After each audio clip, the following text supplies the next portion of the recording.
pessoal, sejam bem-vindos à nossa segunda aula. Na verdade, não a segunda exatamente, né? Mas a gente está fazendo aqui uma revisão dos conteúdos que foram vistos no início do ano, tá? Esses conteúdos que eu vou comentar agora dizem respeito ao chamado gênero narrativo, que é o gênero que nós primeiro estudamos neste início de semestre, tá? Eu vou comentar um pouco com vocês aqui, tanto a respeito das características do gênero narrativo, que é esse vídeo dessa aula, tá? Em que eu vou definir alguns elementos, e vocês vão lembrar daquilo, vou repetir tudo aquilo que a gente já comentou a respeito desse assunto, tá? E aprofundar algumas questões muito importantes. E depois disso nós vamos falar um pouco a respeito do gênero conto. Vou fazer um outro vídeo no qual eu vou falar com vocês um pouquinho a respeito do conto, que foi o primeiro tipo de texto narrativo que nós trabalhamos, tudo bem? Então vamos lá? Primeira coisa que é muito importante é lembrar que ao longo da nossa história, o ser humano sempre contou histórias, tá? Em qualquer circunstância, se você encontrar vários tipos de povos diferentes, você sempre vai encontrar figuras que eram narradores e muitas vezes se reuniam em grupos e narravam para pessoas, em roda, para crianças, para toda uma comunidade.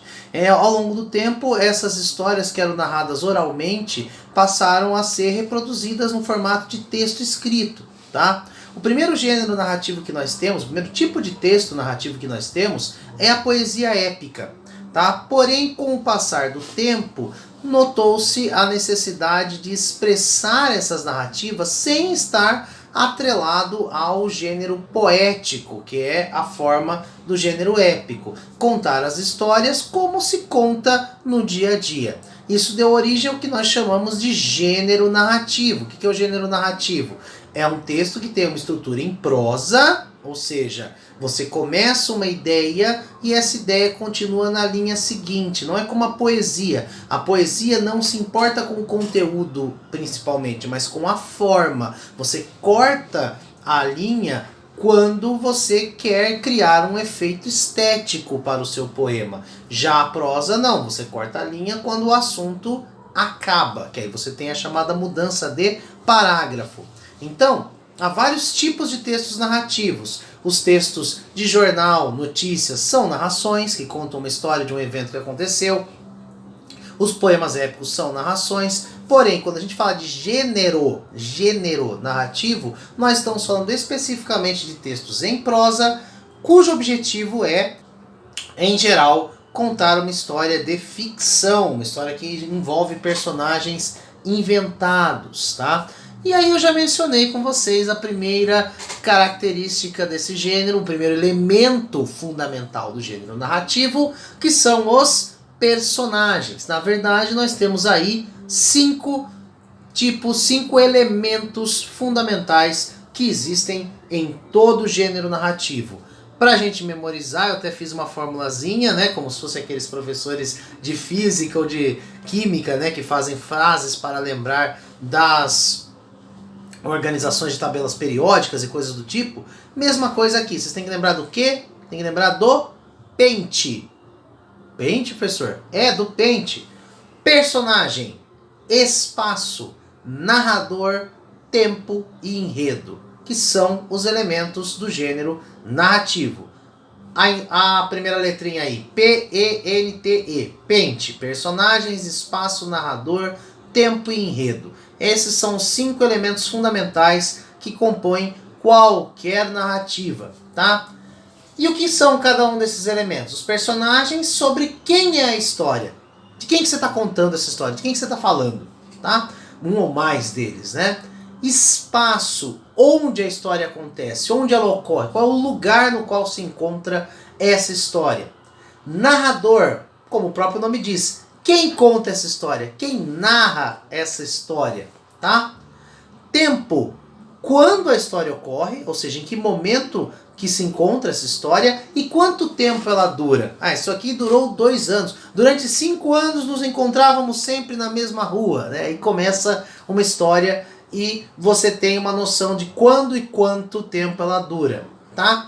E o enredo, claro, o que realmente acontece, sobre o que é essa história, o que você está contando, tá?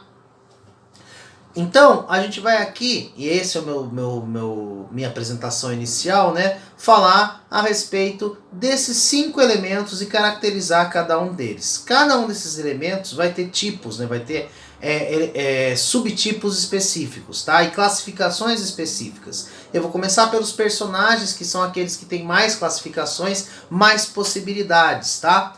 E o que são os personagens de uma narrativa? Eles são os agentes, são aqueles sobre os quais a história se desenvolve. Quando você conta uma história a respeito de alguém, tá? Os personagens são o motor da narrativa, eles põem a narrativa para funcionar.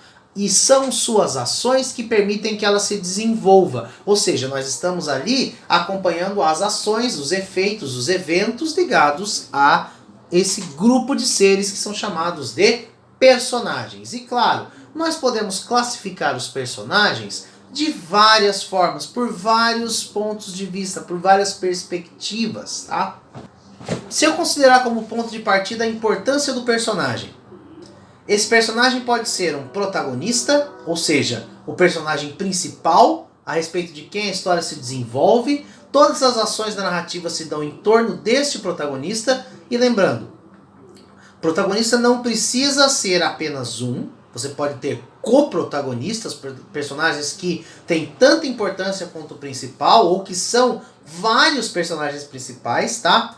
E protagonista não é sinônimo de herói, tá? Herói, como a gente costuma falar, é aquele que realiza feitos heróicos, normalmente é uma personagem boa, que segue um código de honra. Não tem nada a ver. Herói é uma coisa, protagonista é apenas o personagem principal. Por exemplo, na série de filmes do Sexta-feira 13, o protagonista é o Jason, que é o assassino. Ele é o vilão e ele é o protagonista. Então o protagonista não é sinônimo de herói, tá? Adjuvante ou coadjuvante é um personagem que auxilia no desenvolvimento da história. Pode ser um personagem qualquer, simples, que aparece por 5 minutinhos só para que alguma coisa aconteça, ou que aparece numa única cena, tá? Para que o enredo se desenvolva. Ou pode ser um personagem de maior importância, o amigo, o melhor amigo do protagonista. É bastante comum esse personagem, né? O melhor amigo que ajuda o protagonista a alcançar os seus objetivos. Há vários coadjuvantes em uma história de níveis diferentes de importância, tá? E nós temos, claro, o antagonista. Antagonista, anti-agonista, né? Protagonista principal, anti-agonista ou antagonista, aquele que se opõe ao protagonista, representando uma ameaça, um obstáculo, uma dificuldade, algum tipo de impedimento para que o protagonista alcance o seu objetivo. Toda história narrativa é a história de alguém em busca de alcançar algum objetivo, tá? E o antagonista tenta impedir que isso aconteça. Novamente, não podemos confundir antagonista com vilão, assim como não podemos confundir um protagonista com herói. Tá? Voltando àquele exemplo que eu dei, no Sexta-feira 13, os antagonistas são todos aqueles que lutam contra o Jason, que na verdade querem salvar a vida das pessoas. Eles estão tentando impedir que ele mate pessoas. Então o protagonista da história é o vilão, os antagonistas são os heróis. Então isso não necessariamente, não tem uma relação. A maioria das histórias que nós conhecemos, o protagonista é o herói, mas isso não quer dizer que seja sempre dessa forma, tá? Nós também podemos classificar os personagens quanto à profundidade da sua caracterização, ou seja, quanto aos elementos que fazem parte desses personagens, tá? Nós temos, num primeiro momento, os chamados personagens planos ou superficiais. O que é isso? São aqueles que não possuem profundidade, tá? Não tem uma personalidade muito desenvolvida, características psicológicas, nada disso. Isso não quer dizer que eles são mal escritos ou que eles são mal feitos, mas na verdade muitas vezes eles têm uma função específica para que o roteiro aconteça, tá? Nós temos 2 tipos de personagens planos ou superficiais. Os personagens tipos, que eu comentei com vocês em sala, né? São aqueles que representam classes sociais, grupos, ideias. Então você tem lá um personagem que é o ladrão, ele representa uma figura, tá? O político, ele representa um grupo social que tem alguma característica que aquele personagem não tem uma personalidade própria, ele é um símbolo de alguma coisa, tá? E nós temos os personagens que são caricaturas, tá? Que são estereótipos, personagens normalmente cômicas, tá? Estereotipadas, que possuem apenas um traço usado para provocar riso. O que você vê em séries de comédia, em programas de comédia. Você tem um personagem, aquele personagem, ele não tem nada, só tem um traço. Ele é o, que é muito comum, né, e até uma visão um pouco preconceituosa, tá? O caipira. Né? Qual que é o traço dele? É aquele, e ali se define uma série de pequenas características, mas ele não tem uma personalidade própria, ele não tem uma construção psicológica, ele não tem uma imagem que não seja algo além do estereótipo usado para provocar riso. A gente tem que tomar cuidado porque as caricaturas podem muitas vezes gerar, obviamente, situações de preconceito, né? E nós temos também os chamados personagens redondos ou profundos. O que é um personagem redondo em comparação ao plano, né, ao raso? É personagem que tem complexidade. Ou seja, é o personagem que nós conhecemos que você sabe mais a respeito deles. São bem elaborados do ponto de vista psicológico, tá? Então você vai ter personagens que você entende, que você ouve o que eles pensam, que você entende o que eles falam, que eles têm um desenvolvimento até estranho. De repente você vê um personagem agindo de uma forma, você fala, pô, mas ele não deveria agir assim.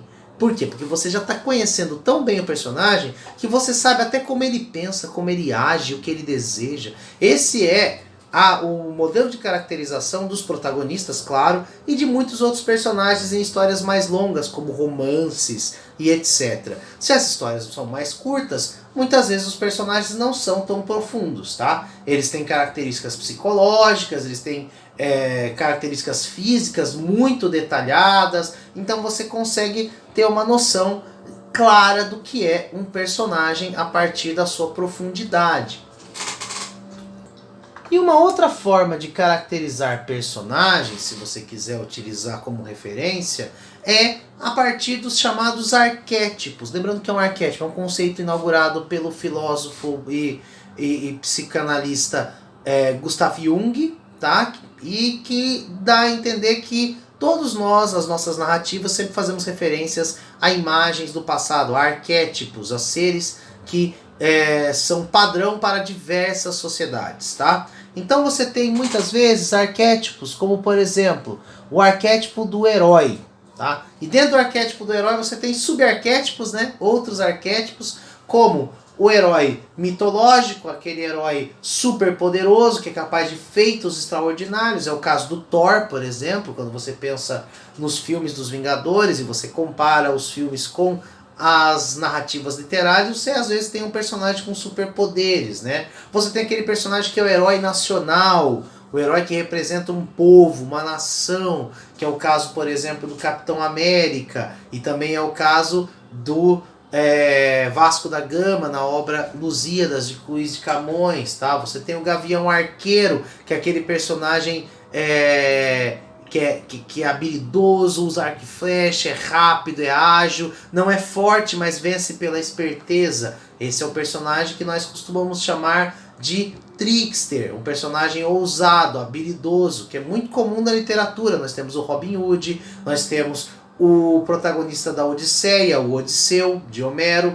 Então, há vários e vários arquétipos de personagem. Eu apresentei alguns apenas para vocês, mas vocês podem ir atrás e encontrar diversos outros tipos de arquétipos de personagem, tá? E isso dá uma noção clara pra gente da categoria personagem, da importância dessa categoria, tudo bem? Quando eu falo a respeito de espaço, tá? O espaço ele funciona de formas variadas dentro da narrativa, tá? Quando as narrativas são mais longas, normalmente elas acontecem num único espaço. Você tem um espaço determinado e ali você tem todas as ações acontecendo, todos os diálogos, todos os debates, etc. É como nas peças de teatro, a gente tem um espaço só. Porém, narrativas mais longas, mais elaboradas, como é o caso dos romances, você tem uma transição entre espaços, tá? E muitas vezes os espaços não são apenas o lugar onde as coisas acontecem. É bastante comum que o espaço reflita um pouco o psicológico dos personagens, reflita alguma circunstância que está acontecendo. Se você pega obras de suspense, obras de terror, você pode notar que sempre o espaço é escuro, chuvoso, à noite. E isso acontece por quê? Para criar o clima sombrio, o clima de que há algo que pode acontecer. Então, relâmpagos e coisas do tipo criam esse efeito. O espaço pode ser usado para criar o que nós chamamos de atmosfera. A atmosfera do espaço muitas vezes guia a narrativa, tá? E isso é bastante importante. A mesma coisa se você tiver uma história com bichinhos, sol, aquela coisa iluminada e etc. A luz, as cores utilizadas num desenho animado, por exemplo.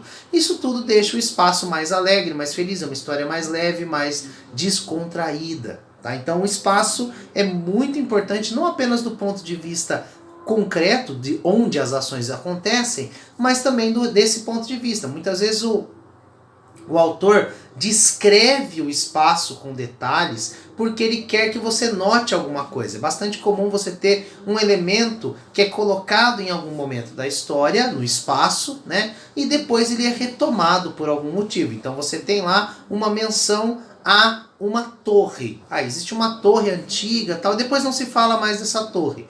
Essa torre não foi mencionada à toa. Em algum momento, ao longo da história, ela vai ser retomada. E quando ela for retomada, você vai lembrar. É verdade, mencionaram aquela torre. Isso é muito importante para que uma história funcione, tá?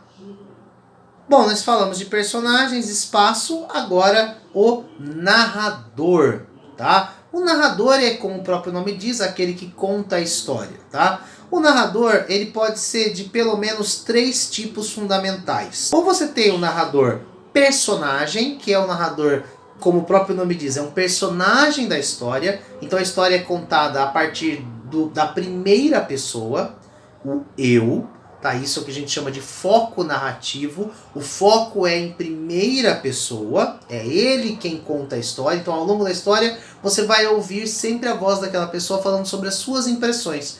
Esse narrador personagem pode ou não ser o protagonista. É bastante comum em histórias os caras colocarem algum personagem que fez parte da história, mas não é o protagonista, narrando aquela história, tá? E você tem o segundo tipo de narrador, que é o narrador em terceira pessoa, com foco narrativo em terceira pessoa, que ele pode ser observador, porque tem esse nome, porque ele apenas vê o que está acontecendo e conta aquilo que foi visto. É como se ele fosse alguém que está externo à narrativa. Ele nunca aparece, ele nunca fala nele, mas ele está enxergando os personagens agirem e ele é um observador. Agora, se em algum momento ele fala sobre o pensamento, os sentimentos daquele personagem ou coisas do tipo, ele é o que nós chamamos de narrador onisciente. Ele tem consciência de tudo o que acontece. Ele sabe o que o personagem pensa, o que ele vai fazer no futuro, ele sabe o presente, o passado, o futuro daquelas histórias. Então, esse narrador é um narrador que tem completo domínio da narrativa. É um tipo de narrador que nós chamamos, como o próprio nome diz, como eu já comentei aqui, onisciente, ou seja, ele sabe de tudo. Quando nós falamos de tempo, tá? O elemento tempo na narrativa, ele tem uma característica fundamental, que é a ideia de você pensar num primeiro momento que uma narrativa pode funcionar de forma ordenada, em ordem cronológica, ou seja, os eventos acontecem numa sequência do começo ao fim. Você começa a contar a história do começo, tem o meio e tem o fim. Mas existem muitas histórias que não funcionam assim. Há histórias que funcionam de acordo com o que o personagem lembra, principalmente se for em primeira pessoa. Então o personagem fica recuperando informações, recuperando eventos, e a história é narrada do ponto de vista do seu psicológico. É quando a gente fala que o tempo da narrativa é psicológico, porque ele depende das lembranças do personagem, depende do que ele conhece, do que ele sabe. E por isso muitas vezes não é contado em forma cronológica, ele não é linear, tá? E existem também narrativas em que nós começamos do meio da história. A história não começa do início, nós começamos do meio, e aí depois de algum momento alguém vai fazer uma referência a alguma coisa, e aí nós vamos ter um grande retorno ao início da real história que aconteceu antes do início da narrativa, que é o flashback, tá? Narrativas que começam da metade nós chamamos de in media res. E é um tipo de narrativa bastante antigo. A Odisseia, que é um dos primeiros livros da história da humanidade, é escrito em medias res. Tá? Então é muito importante vocês terem consciência da existência desse recurso narrativo que até hoje é muito utilizado. Vocês podem ver que várias histórias começam com os personagens já sabendo de um monte de coisa que você não sabe, já tendo passado por um monte de coisas que você não viu, e aí em algum momento você tem um enorme retorno ao passado, que aliás é outra característica do tempo na narrativa, tá? O tempo na narrativa pode ser formado de situações que envolvem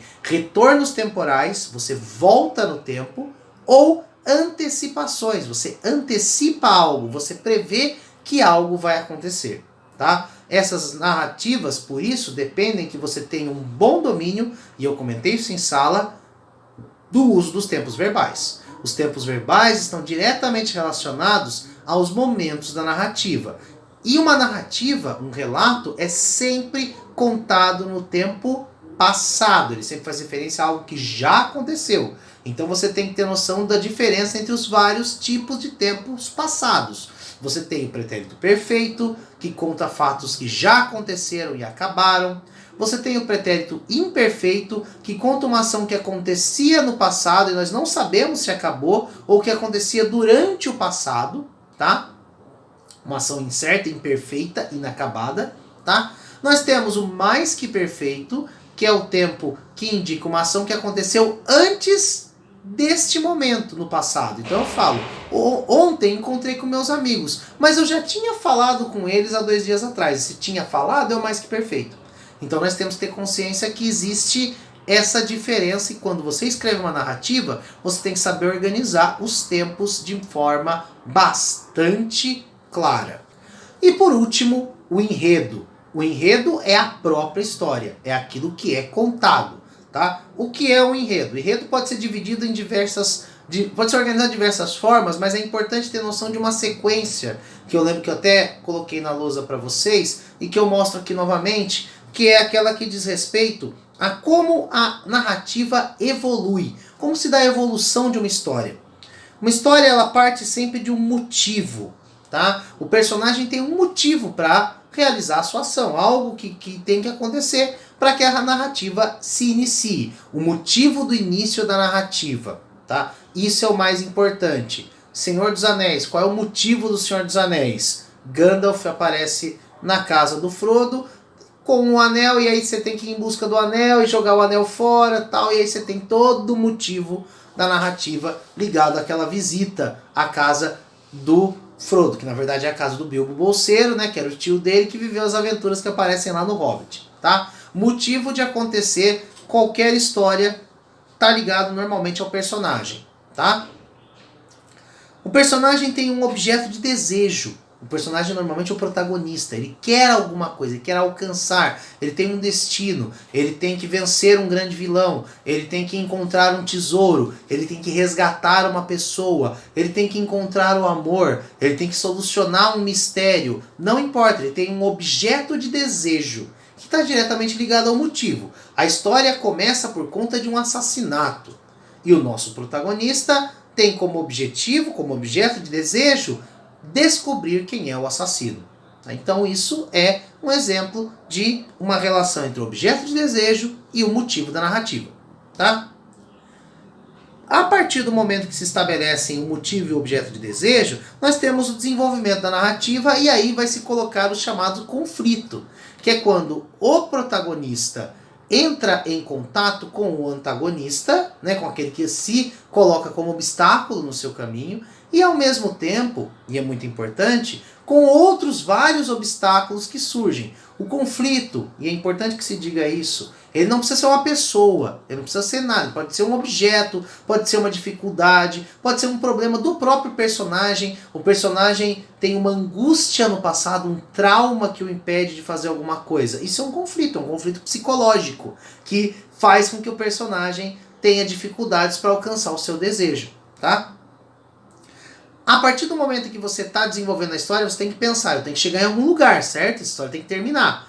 Então, em um dado momento, vai haver o auge da história, o momento mais importante da história, em que toda a narrativa vai culminar naquilo. Pode ser um confronto com o antagonista, entre o protagonista e o antagonista. Pode ser o momento em que se encontra o objeto de desejo e tem-se uma revelação a respeito de alguma coisa. No momento em que se revela quem é o assassino e assim por diante.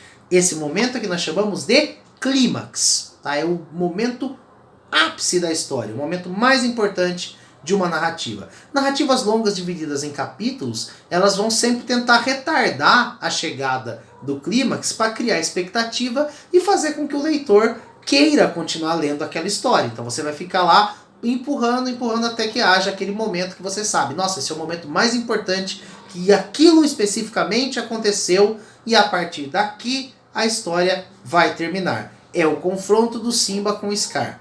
Basicamente, pegando o exemplo aí do Rei Leão, né? Ele volta para sua terra, no momento que ele para, encontra a Nala e fala, não, eu tenho que voltar, eu tenho que retomar o reino do meu pai. Então ele vai lá e se confronta com o Scar e vê o reino como tá, e aquele grande confronto é o clímax de O Rei Leão. É um exemplo que eu posso dar, tá?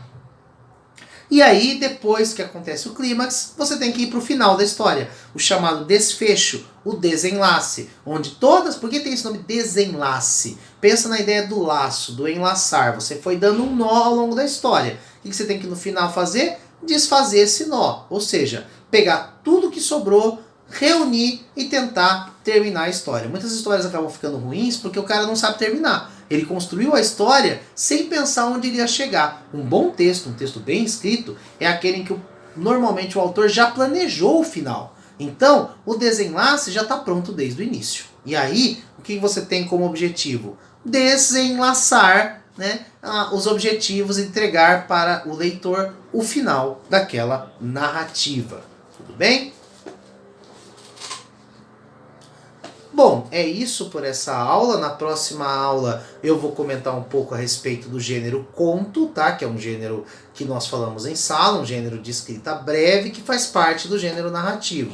E a partir daí, quando eu falar do gênero conto, nós teremos apenas mais uma aula de revisão, que é a aula que vai falar a respeito de variação linguística, e partiremos para as aulas novas, com novos conteúdos. Espero que vocês fiquem bem, descansados em casa, se hidratem, lavem as mãos e cuidem das pessoas queridas, tudo bem? É isso, até a próxima.